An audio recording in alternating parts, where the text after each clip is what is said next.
شروع اللہ کا نام لے کر جو بڑا مہربان نہایت رحم والا ہے۔ السلام علیکم دوستو، میرا نام ہے حسیب شفقت اور آپ دیکھ رہے ہیں ہنسی T V. Yang selalu dirindukan setiap muslim di dunia kini menjelma dalam sebuah bangunan masjid di Subang, Jawa Barat. Bangunan masjid berbentuk persegi ini sengaja dibangun persis dengan Ka'bah di Mekah. Yang unik, selain bangunan yang menyerupai Ka'bah, dibangun juga replika makom Nabi Ibrahim dan Hajar Aswad di sekitar bangunan masjid. Bukit Safa Marwah serta deretan tanaman palem untuk mengilustrasikan suasana padang pasir. اس دنیا میں خانہ کعبہ ایک ایسی جگہ ہے جو کہ دنیا کے ہر مسلمان کے لیے سب سے زیادہ اہم اور مقدس ہے۔ یہ زمین پر اللہ کی عبادت کے لیے بنائی گئی سب سے پہلی عمارت ہے۔ اس کے اندر مغفرت اور رحمت ہے اور سارے جہاں کے لیے سیدھی راہ اور ہدایت کی بنیاد ہے۔ دن میں 5 مرتبہ دنیا کے ہر ایک کونے میں رہنے والا مسلمان اسی ایک جگہ کی طرف رخ کر کے نماز ادا کرتا ہے۔ اسی پاک گھر کا طواف اسلام کے 5 بنیادی رکن میں سے ایک ہے، یعنی حج کرنا۔ تو سوچیں کہ اللہ کی بارگاہ کے اندر خود اس گھر کا کیا مقام اور مرتبہ ہوگا۔ اسلام کی آمد سے پہلے بھی کعبہ عربوں کے لیے مقدس ترین عبادت گاہوں میں سے ایک تھا، اور اسلامی تاریخ کے مطابق حضرت ابراہیم علیہ السلام نے اپنے بیٹے اسماعیل علیہ السلام کے ساتھ مل کر اللہ کے حکم پر عمل کرتے ہوئے خانہ کعبہ کی تعمیر کی، جیسا کہ قرآن پاک کے اندر بیان ہوتا ہے کہ یاد کرو جب ابراہیم علیہ السلام اور ان کے بیٹے اسماعیل علیہ السلام خانہ کعبہ کی بنیادیں اٹھا رہے تھے تو کہتے تھے کہ اے ہمارے رب، ہم سے یہ خدمت قبول فرما، بے شک تو سب کچھ سننے والا اور سب کچھ جاننے والا ہے۔ خانہ کعبہ ابتدائی طور پر بغیر چھت کا ڈھانچہ تھا، اور اس حقیقت کے باوجود بھی کہ حضرت ابراہیم علیہ السلام نے خانہ کعبہ کی تعمیر کی، اللہ کی عبادت کے لیے قریش مکہ نے اپنے دور کے اندر کعبہ پر بتوں کے ساتھ قبضہ کر لیا تھا، لیکن 608 عیسوی کے دوران قریش قبیلے کے طاقتور رہنماؤں نے مل کر مختلف قسم کی لکڑی اور چنائی کا استعمال کرتے ہوئے اسلام کی آمد سے پہلے کعبہ کی تعمیر کے لیے مل کر کام کیا۔ رسول اللہ صلی اللہ علیہ وسلم کے اعلان نبوت کے بعد 620 عیسوی کے اندر جب آپ کے صحابہ کرام اور پیروکاروں کو مکہ سے مدینہ کی طرف ہجرت کرنا پڑی تو صرف 10 سال کے بعد یعنی 630 عیسوی کے اندر آپ نے فتح مکہ کے بعد اپنے جد ابراہیم علیہ السلام کی سنت پر عمل کرتے ہوئے کعبہ کے اندر موجود تمام بتوں کو تباہ کر دیا اور ان تمام مشرکوں کو ایک بار پھر سے ابراہیم علیہ السلام کی توحید کی طرف لوٹا دیا۔ ایسا کرتے ہوئے نبی کریم صلی اللہ علیہ وسلم نے قرآن پاک کی ان آیات کو تلاوت فرمایا کہ بے شک سچ آ گیا اور باطل مٹ گیا۔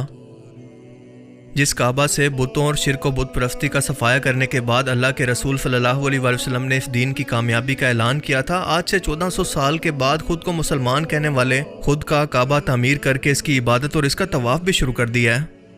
یہی نہیں بلکہ یہ لوگ درباروں پر بھی اپنا خود کا حج شروع کر چکے ہیں، اور اللہ کے رسول صلی اللہ علیہ وسلم نے اپنی آخری وصیت کرتے ہوئے امت کو فرمایا تھا کہ اے لوگو، دین میں نئی نئی بدعات سے بچنا، کیونکہ ہر بدعت گمراہی ہے اور ہر گمراہی جہنم میں لے جانے والی ہے۔ کیونکہ اللہ نے رسول اللہ صلی اللہ علیہ وسلم کو یہ پہلے ہی بتا دیا تھا کہ آپ کی امت اس طرح سے گمراہی کے اندر پڑ کر دین کا حلیہ بگاڑ کر جانے انجانے کے اندر اپنی جہالت کی وجہ سے شرک کرنے لگے گی۔ ایسے مشرک لوگ جب قیامت کے دن حوض کوثر پر رسول اللہ صلی اللہ علیہ وسلم کو دیکھیں گے تو آپ کے پاس جانا چاہیں گے، لیکن ایک فرشتہ آپ کو بتائے گا کہ اے اللہ کے رسول، یہ وہ لوگ ہیں جنہوں نے آپ کے بعد آپ کے دین کو بدل دیا، نئی نئی بدعات اور شرک کو جاری کر دیا، اور اللہ کے رسول یہ سن کر فرمائیں گے کہ جس کا مفہوم ہے کہ دور کر دو ان کو میری نظروں سے، میں ان کی شکل بھی نہیں دیکھنا چاہتا، یعنی میرا ان لوگوں سے کوئی واسطہ نہیں۔ میلاد النبی کے نام پر ہر سال انڈیا اور پاکستان کے اندر ہمیں جو جہالت دیکھنے کو ملتی ہے وہ ہر سال پچھلے سال سے بڑھ کر ہوتی ہے۔ لوگ خانہ کعبہ اور روزہ رسول کے ماڈل بنا کر ہندوؤں کی طرح ان کے تعزیے اٹھا کر چلتے ہیں، انہیں مارکیٹوں کے اندر شو پیس کی طرح سجا کر رکھتے ہیں، اور یہ دن گزرنے کے بعد انہیں کوڑے دان یا پھر پانی کے اندر پھینک کر ان کی توہین کی جاتی ہے۔ جبکہ انڈونیشیا جیسے ملک کے اندر جہاں پر تعداد کے لحاظ سے دنیا میں سب سے زیادہ مسلمان رہتے ہیں، وہ اسے ایک مزید ایکسٹریم لیول پر لے گیا ہے کہ نہ صرف کعبہ جیسی عمارت تعمیر کر دی ہے جو بالکل اصل کعبہ کی ڈپلیکیٹ لگتی ہے، بلکہ کعبہ کے پاس موجود ہر ایک زیارت یعنی مقام ابراہیم، حجر اسود اور کعبہ کے دروازے تک کی ڈپلیکیٹ تیار کر دی ہے۔ اصل میں یہ انڈونیشیا کے ایک چھوٹے سے گاؤں کے اندر بنائی گئی ایک مسجد ہے جس کا نام ہے جامع مسجد الفکر۔ یہاں لوگوں کے لیے کوئی مسجد موجود نہیں تھی، تو گاؤں کے لوگوں نے پیسے جمع کر کے ایک مسجد کو تعمیر کروانے کا سوچا، اور ان میں سے ایک جینیف شخص نے یہ مشورہ دیا کہ اسے کعبہ کی ڈپلیکیٹ بنا دیا جائے۔ یہ عمارت بالکل ویسے ہی بن کر تیار ہو گئی۔ ان مقامی لوگوں کا کہنا ہے کہ ہم کعبہ سے محبت کرتے ہیں اور اسے ہر وقت اپنی نظروں کے سامنے دیکھنا چاہتے ہیں، لیکن اصل کعبہ کو دیکھنے کے لیے جانے کے لیے ہمارے پاس پیسے نہیں ہیں، اسی لیے ہم نے یہ عمارت تعمیر کی۔ اس عمارت کے پیچھے ان لوگوں کی چاہے جیسی مرضی انٹینشن ہو، لیکن کعبہ جیسی کسی عمارت کو تعمیر کرنا اور اسے کعبہ کی طرح اہمیت دینا نہ صرف ناجائز ہے بلکہ حرام ہے۔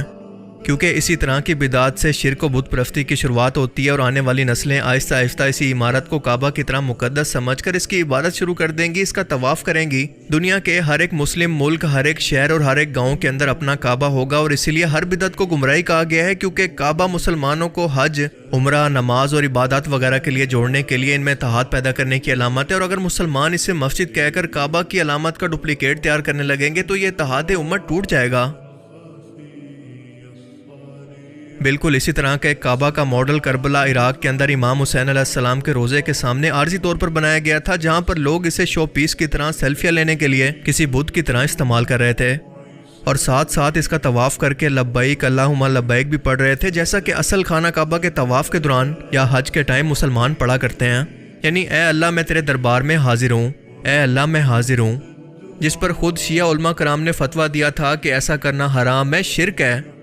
یہ ویڈیو تقریباً 2 سال پرانی ہے، لیکن آپ کو ان ویڈیوز سے اچھی طرح سے اندازہ ہو جائے گا کہ یہ بد عقیدہ مسلمان دن بدن کتنا پستی میں جا رہے ہیں، اپنی دنیا اور آخرت دونوں کو تباہ کر رہے ہیں۔ علماء کرام اس بات پر متفق ہیں کہ کعبہ کے ڈیزائن یا پھر اس کی نسبت پر کوئی بھی عمارت نہیں بنائی جا سکتی، کیونکہ قیامت تک کے لیے کعبہ صرف ایک ہی ہے۔ لوگ اکثر مجھ سے یہ سوال کرتے ہیں کہ جب بھی آپ شرک کی بات کرتے ہیں تو ہمیشہ آپ کا فوکس دربار ہی کیوں ہوتے ہیں؟ میں آپ کو ایک بہترین مثال پیش کرتا ہوں کہ یہ انڈیا کے اندر یو پی کے مگن پور کے اندر کسی بابا کا دربار ہے جن کا نام ہے زندہ شاہ مدر۔ اس درگاہ کے اندر خانہ کعبہ کی عمارت کو بنا دیا گیا ہے، جہاں پر آپ لوگوں کو صاف طور پر طواف کرتے ہوئے دیکھ سکتے ہیں۔ اب بتائیں کہ اس جہالت کو ہم شرک کے سوا بھلا کیا نام دیں؟ قبرستانوں میں جا کر انسان کو اللہ کا خوف آنا چاہیے تھا، آخرت کی فکر ہونی چاہیے تھی، یا پھر وہاں پر جا کر اسے شرک کرنا چاہیے تھا؟ اس مشرک کو تو آپ سبھی لوگ یقیناً پہچانتے ہوں گے، آپ ذرا اس کی باتیں غور سے سنیں۔ درگاہ شریف جو ہے کعبہ شریف کے جیسے دیکھتے ہیں۔ ہندوستان میں عزت کے چاہنے والے کا عقیدہ یہی ہے، جو بھی کعبہ شریف میں نہیں جا سکتے ہیں، یہاں پہ بھی آنے کی یہ بھی عزت ابراہیم علیہ السلام کے اولاد سے ہے، امام حسین کے اولاد سے ہے، اور کعبہ شریف کو بھی حضرت ابراہیم علیہ السلام نے پتھروں سے بنا۔ اگر آپ کو یہ جہالت کی انتہا لگ رہی ہے تو آئیے میں آپ کو پاکستان کے صوبہ سندھ کے اندر 7 شریف کے اندر موجود لال شہباز قلندر کے مزار پر لیے چلتا ہوں، جہاں پر لوگ بنا کسی کعبہ جیسی عمارت کے ان لوگوں کے بقول شہباز قلندر کے بیٹھنے کی جگہ کو حج سمجھ کر اس کا طواف کر رہے ہیں۔ یہ لوگ ہر وہ رسم ادا کر رہے ہیں جو کہ ہندو اپنے بتوں کے لیے کیا کرتے ہیں۔ اللہ فرماتا ہے کہ میں چاہوں تو ہر گناہ کو معاف کر دوں، لیکن شرک ایک ایسا گناہ ہے جس کو میں کبھی معاف نہیں کروں گا۔ اللہ تعالیٰ نے دنیا کے اندر اپنی عبادت اور طواف کے لیے اور مسلمانوں کی یونٹی کے لیے جو اپنا گھر مقرر کیا ہے وہ قیامت تک کے لیے صرف اور صرف کعبہ ہے۔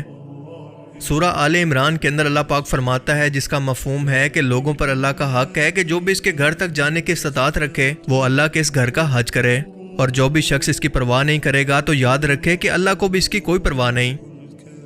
اللہ تعالیٰ سے دعا ہے کہ وہ ایسے لوگوں کو ہدایت دے اور ہمیں بھی سیدھے راستے پر چلنے کی توفیق عطا فرمائے، آمین۔ Thanks for watching this video. Allah Hafiz. Please subscribe my channel.